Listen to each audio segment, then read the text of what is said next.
Mr. Thompson reserves. The gentleman from Mississippi, Mr. Guest, is recognized. Madam Speaker, I yield to my good friend, the gentleman from the great state of Texas, Mr. Pfluger, as much time as he may consume. Gentleman from Texas is recognized. Thank you, Madam Speaker, and I thank the chair for bringing this bill to the floor, H.R. 1516, the DHS Restrictions on Confucius Institutes and Chinese Entities of Concern Act. And you kind of got to ask yourself, well, why are we here? And I'll point back to last Congress in the 117th, where we had H.R. 7779, which was a bill that we actually worked together on in the Homeland Security under the chairman, my friend from Mississippi, but it was actually never brought to the floor. Not sure why that wasn't brought to the floor. That's why we're here today, is because we are serious about protecting our country. In the NDAA, it went to the Rules Committee and they voted it down. So that's why we're here. We're here because we didn't get a chance to actually get serious about our nation's most serious threat, which is the Chinese Communist Party, that's using every tool at their disposal to undermine our interest, to use malign activity. For years, they've done this in conjunction with the People's Liberation Army. They've exploited the open and collaborative nature of our society, of academia, to conduct widespread industrial military espionage inside the United States. Starting in 2004, various academic institutions across the country organized as Confucius Institutes as a way to promote Chinese language and culture, to support Chinese teaching internationally and facilitate cultural exchanges on campus. However, it quickly became apparent that these institutes were nothing more than a Trojan horse acting as an extension of the CCP's global influence apparatus.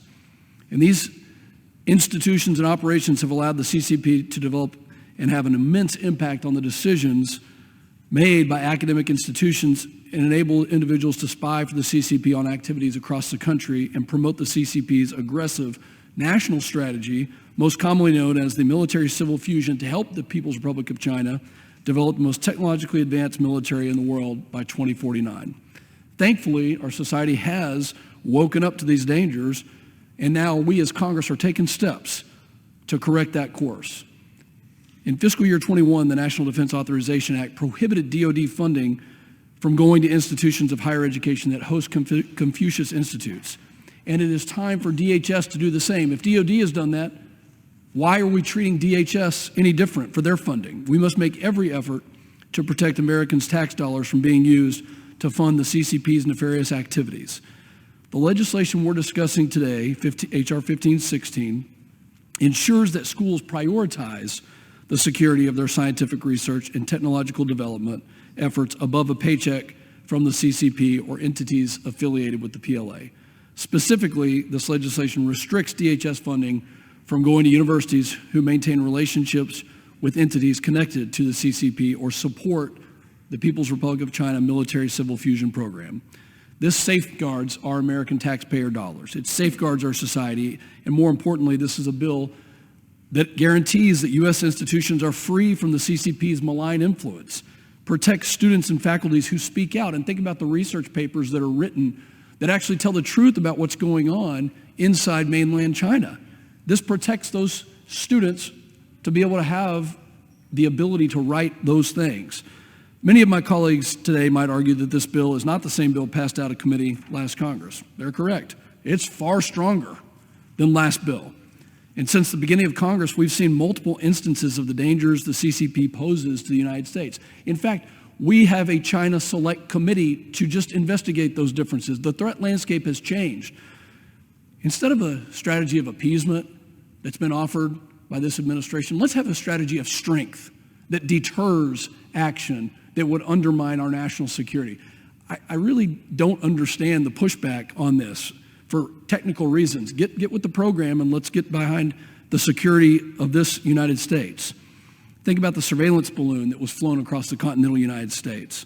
You know, we worked in good faith last Congress, and that bill was never brought to the floor. So this Congress, when the people have given us the responsibility for the security of this country, we're going to take action.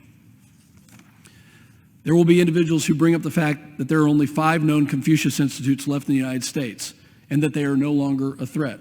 Untrue. The CCP has worked to rebrand their educational efforts and are operating in full force on college campuses across the United States.